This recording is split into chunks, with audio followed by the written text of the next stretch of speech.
Hello दोस्तों, नमस्कार। मैं अर्जुन कुमार अपने चैनल Y1 स्टडी पॉइंट में स्वागत करता हूं।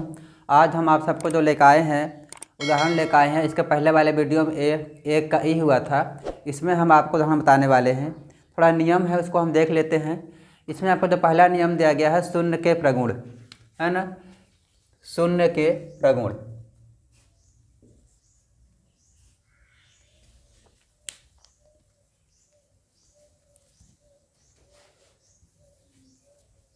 चलिए, शून्य के प्रगुण, है ना।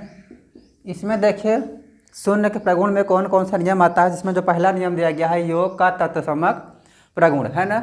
योग का, इसमें जो आपका पहला है, योग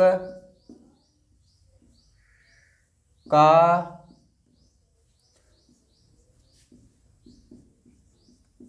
तत्समक प्रगुण कहिए या तो नियम कहिए, आपका बात एक ही हुआ। आप फिर अवयव कह लीजिए, है ना। योग का तत्समक अवयव। चलिए, थोड़ा इसमें समझ लीजिए कि योग का तत्समक होता क्या है ना। हम जानते हैं कि किसी भी पूर्णांक में यदि हम जीरो जोड़ दें तो उसका जो मान होता है, क्या होता है, वही पूर्णांक ही प्राप्त होता है ना। यदि हम किसी पूर्णांक में शून्य जोड़ दें तो योगफल जो होगा हमारा क्या होगा, वही पूर्णांक प्राप्त होता है ना। या आप इसका समझ लीजिए, योग का तत्समक जो होता है शून्य के प्रगुण में, किसी भी पूर्णांक में यदि हम शून्य जोड़ दें तो उसका जो पूर्णांक प्राप्त होता है, उसका जो योगफल प्राप्त होता है, वही पूर्णांक प्राप्त होता है। ठीक है। चलिए, अब इसमें हम देख लेते हैं कि जैसे उदाहरण आपको देख लीजिए, कोई भी संख्या ले करके उसका अगर लिखना है परिभाषा तो आप लिख सकते हैं, है ना। हम जानते हैं कि किसी पूर्णांक में यदि हम शून्य जोड़ दें तो योगफल क्या होगा, वही पूर्णांक प्राप्त होगा। ठीक है। चलिए, तो इसमें देख लीजिए, जैसे मान लीजिए आपका सवाल दिया गया है, उसमें फिर एक उदाहरण दिया गया है। चलो, हम उदाहरण नंबर करा दे रहे हैं, आप समझ में आ जाएगा कि हमने बता दिया पहले कि किसी भी पूर्णांक में यदि हम शून्य जोड़ते हैं तो उसका योगफल क्या होता है, वही पूर्णांक प्राप्त होता है। आप देख लीजिए उदाहरण, पहला सवाल जो दिया गया है, पहला सवाल इसमें दिया गया है -2/3 प्लस 0, -2/3 प्लस 0। ये हमारा देखिए एक सवाल हो गया। इसमें कह रहा -2/3 में क्या जोड़ा है, 0। जब इसमें हम जोड़ेंगे तो -2/3 प्लस 0, है ना। चलिए, यहाँ पर कोई नहीं मान सकते, यहाँ पर एक है ना। जब इसको हम लस से निकालेंगे तो क्या होगा, इसलिए इसका 3 ही एलसीएम होगा कि नहीं होगा, 3 एलसीएम होगा। यहाँ पर देखिए 3 से 3 कट जाएगा तो क्या बचेगा, यहाँ पर क्या बचेगा, -2 प्लस, है ना। तब यहाँ पर हम 1 से भाग देंगे, 3 में तो क्या आएगा, 3। और जब 3 से गुणा करेंगे 0 में तो क्या होगा, 0 प्राप्त होगा। -2 में जब हम जोड़ेंगे 0 तो क्या होगा, -2, तो -2/3, है ना। अभी हमने यही बताया कि किसी भी पूर्णांक में हम जब शून्य जोड़ते हैं तो वह क्या संख्या होता है, उसका जो योगफल होता है, क्या वही पूर्णांक प्राप्त होता है। तो हमारा पूर्णांक देखिए क्या था, -2/3 था। हमारा आंसर क्या प्राप्त हुआ, -2/3। ठीक है। ये आपका उदाहरण नंबर 1 है। इसी तरीके से आप उदाहरण नंबर 2 भी देख लीजिए। उदाहरण नंबर 2, उसमें देखिए हमने 0 प्लस -2/3, या तो हम पूर्णांक में जोड़े चाहे 0 में पूर्णांक जोड़े, फिर भी उसका मान क्या होगा, वही प्राप्त होगा, है ना। चाहे पूर्णांक में 0 जोड़ दें या फिर 0 में पूर्णांक जोड़ दें, हमारा वैल्यू क्या प्राप्त होगा, वही पूर्णांक ही प्राप्त होगा। ये आप जानते रहिएगा। जब इसे हम हल करेंगे तो 0 प्लस, ये प्लस है और ये माइनस, जब हटाएंगे कोष्टक क्या हो जाएगा, -2/3 इज इक्वल टू, यहाँ पर देखिए एलसीएम क्या होगा, इसका 3 होगा। 3 से गुणा करेंगे 0 में क्या होगा, 3 0 में 0, माइनस 3 से भाग देंगे 3 में क्या होगा, 1 आएगा। 1 से गुणा करेंगे 2 में क्या होगा, 2 होगा। अब 0 में 2 को घटाएंगे तो क्या होगा, वही प्राप्त होगा। तो -2/3, ये आपका देखिए राइट आंसर है ना। -2/3 आपका जो पूर्णांक हमने जोड़ रहा था, वही आपका दोनों में सेम प्राप्त हो रहा है। ठीक है, चलिए अब हम बात कर लेते हैं अगले पर। देखिए उसमें एक दो सवाल दिया गया है, प्रयास कीजिए में आप इसी तरीके से सवाल है ना। उसमें कह रहा निम्नांकित को हल कीजिए, इसे मिटा दे रहे हैं। यह आपका उदाहरण का सवाल था। हमने पहले ही आपको बताया है कि अब आपको हम उदाहरण से लेकर के सवाल, अभ्यास का सवाल तक बताएंगे, जिससे आपको कहीं कोचिंग करने की ज़रूरत ही ना पड़े। आप फीस जो आप देते हैं 2000 3000 जा कर के कोचिंग में, वो हमारे यूट्यूब चैनल पर आ करके फ्री में पढ़ाई करिए। सिर्फ आप हमारे चैनल को सब्सक्राइब कर लीजिए और बेल आइकन को दबा लीजिए, जिससे हमारा वीडियो पढ़े आप तक तुरंत पहुँच सके। चलिए ठीक है, देखिए इसको मिटा दे रहे हैं यहाँ पर। यह आपका पहला सवाल, इसमें जो दिया गया था नियम, योग का तत्समक अवयव में हमने उसको दो सवाल बता दिए हैं। एक सवाल उसमें जो दिया गया है प्रयास कीजिए, उसको आप कर लीजिएगा, उसमें आपका यही है। अब इसके बाद आप देखिए जो दूसरा नियम दिया गया है, दूसरा नियम दिया गया है, आप देख लीजिए। इसमें आपका दूसरा नियम आपके स्क्रीन पर देखिए लगा हुआ है, किसी परिमेय संख्या का शून्य से गुणा। क्या कह रहा है? किसी परिमेय संख्या का शून्य से गुणा। पर थोड़ा समझ लीजिए कि जब हम किसी परिमेय संख्या में शून्य से गुणा करेंगे तो उसका वैल्यू क्या प्राप्त होगा, है ना।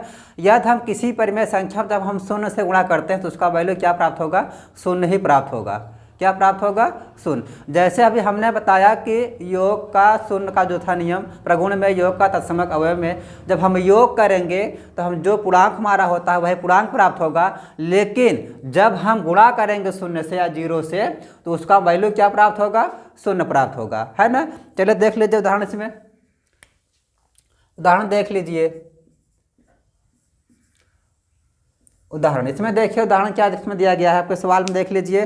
-6/5 गुणे 0, है ना। -6/5 गुणे 0 सरल कीजिए में, यह आपका पहला दिया गया है। -6/5 गुणे 0, है ना। चलिए गुणा कर लीजिए। -6 गुणे 0 बटे कितना? 5। 6 में गुणा करेंगे 0 से क्या होगा? 0/5। यदि हम शून्य में 5 से भाग देंगे क्या आएगा? 5 0 में 0। यह आंसर आ गया हमारा 0। हमने इसका परिभाषा बता दिया, किसी भी संख्या, किसी भी पूर्णांक में हम जब हम शून्य से गुणा करते हैं तो उसका मान क्या प्राप्त होता है? शून्य ही प्राप्त होता है ना। तो ये आपका देखिए राइट आंसर हो गया। इसी तरीके से देख लीजिए आपका एक और दिया है -7/7। सवाल नंबर 2, 7/-11 गुणे 0, है ना। 7/-11 गुणे 0। चलिए गुणा कर लीजिए। 7/-11 गुणे 0, 7 गुणे 0 बटे -11। जब हम 7 से गुणा करेंगे 0 में तो क्या होगा? 7 0 में 0 बटे क्या? -11। जब हम 0 में 11 से -11 से भाग देंगे तो उसका मान क्या प्राप्त होगा? शून्य ही प्राप्त होगा, है ना। क्या प्राप्त होगा? शून्य। हमने पहले बता दिया किसी भी संख्या, किसी भी पूर्णांक में जब हम 0 से गुणा करते हैं तो उसका वैल्यू क्या प्राप्त होगा? शून्य ही प्राप्त होगा। चलिए ये हो गया आपका, मिटा दे रहे हैं इसको। यह आपका था किसी भी संख्या में शून्य से गुणा करने पर। यह आपका दूसरा नियम था। आपके जो स्क्रीन पर सवाल लगा है उसमें देख लीजिएगा, उसको हल कर लीजिए। अगर आपका कहीं पर समझ नहीं आ रहा है आपको, उसे कमेंट करके जरूर बताइएगा। चलिए इसके बाद हम देखते हैं, इसमें कह रहा है प्रयास कीजिए में निम्नांकित को मान ज्ञात कीजिए, है ना। क्या करना है? निम्नांकित का देखिए मान ज्ञात। आपको जो अगला दिया गया प्रयास कीजिए में कह रहा है निम्नांकित का मान ज्ञात कीजिए। निम्नांकित का मान ज्ञात कीजिए। उसमें देखिए आपका पहला सवाल दिया गया है -5 गुणे 0, है ना। जब -5 में हम गुणा करेंगे 0 से तो इसका मान क्या होगा? 5 0 में 0। इसका वैल्यू क्या प्राप्त हो जाएगा? 0। नंबर 2 देख लीजिए। नंबर 2 देखिए आपका दिया है 2/-5 गुणे 0, 2/-5 गुणे 0 गुणा कर लीजिए। 2 गुणे 0 बटे -5। 2 से गुणा करेंगे 0 में क्या होगा? 2 0 में 0 बटे -5। किसी भी संख्या से जब हम 0 में भाग देंगे तो क्या उसका मान होगा? 0, है ना। चलिए नंबर 3 देख लीजिए। नंबर 3 देखिए उसमें क्या दिया गया है? -8/9 गुणे 0, -8/9 गुणे 0। इसमें हम क्या करेंगे, -8 गुणे 0/9। 8 0 में 0 बटे कितना 9। 9 से भाग देंगे 0 में क्या आएगा 0, है ना। 9 से भाग देंगे तो क्या इसका मान आएगा 0। नंबर 4 देख लीजिए, यह आपका प्रयास कीजिए, हम सवाल दिया गया था निम्नांकित का मान ज्ञात कीजिए।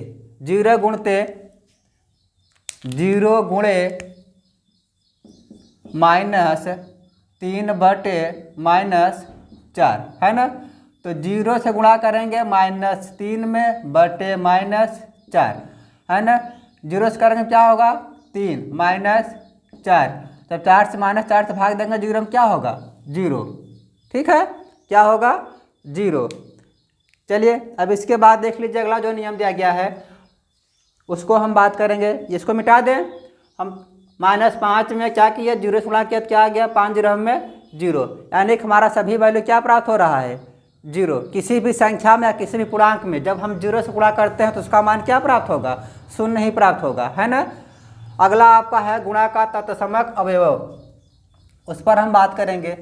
यह आपका अभ्यास के उदाहरण के सवाल जो दिए गए हैं उसको हम बता रहे जो आपका नियम है प्रगुण है, हम उसी पर बात कर रहे हैं। इसके बाद हम अभ्यास का सवाल कराएंगे।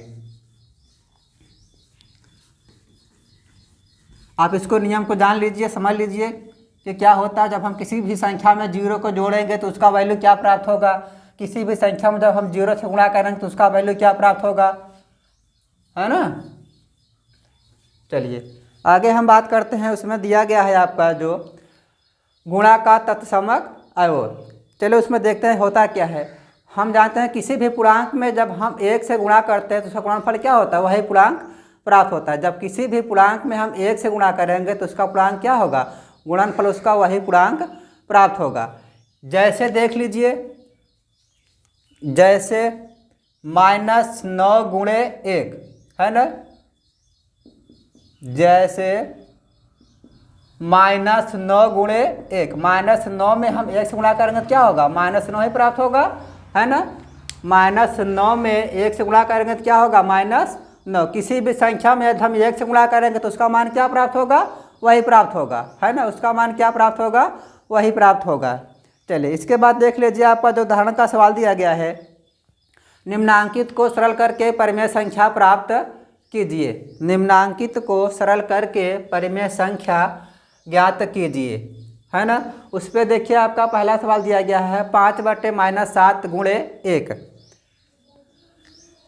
इसे मिटा दे रहे हैं।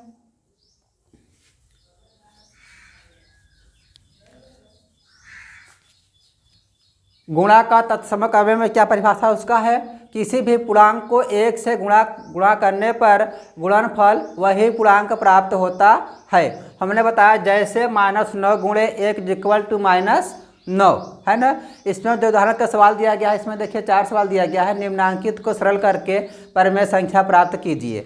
आपका पहला सवाल इसमें दिया है 5/-7 गुणे 1, है ना।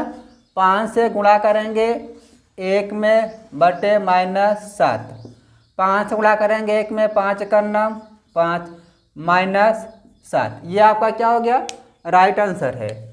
नंबर 2 देख लीजिए।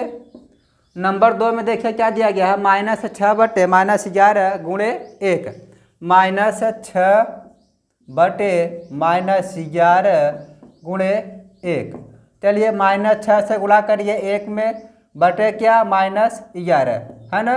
तो -6 का नाम 6 और -11, तो -6/11, ये हमारा आंसर प्राप्त हो गया। नंबर 3 देख लीजिए। इसमें आपका 4 सवाल दिया गया है। नंबर 3 में दिया है 1 गुणे -5, यहाँ पर दिया गया है 1 गुणे -5। इसमें गुणा करेंगे 1 में -5 तो क्या होगा 5 का नाम 5, 1 गुणे -5, 1 पंजे 5, माइनस क्या हो गया हमारा -5 प्राप्त हो गया। अब इसके बाद नंबर 4 है 1 गुणे 0। जब 1 में गुणा करेंगे 0 से क्या होगा 1 गुणे 0 = 1 में 0, है ना। 1 में 0। ये आपका इतने उदाहरण इतने प्रगुण थे, इसमें हमने बता दिया। इसके बाद जो अगला प्रगुण इसमें दिया गया है, जो अगला नियम है उसको हम अगले वीडियो में बताएंगे। ठीक है।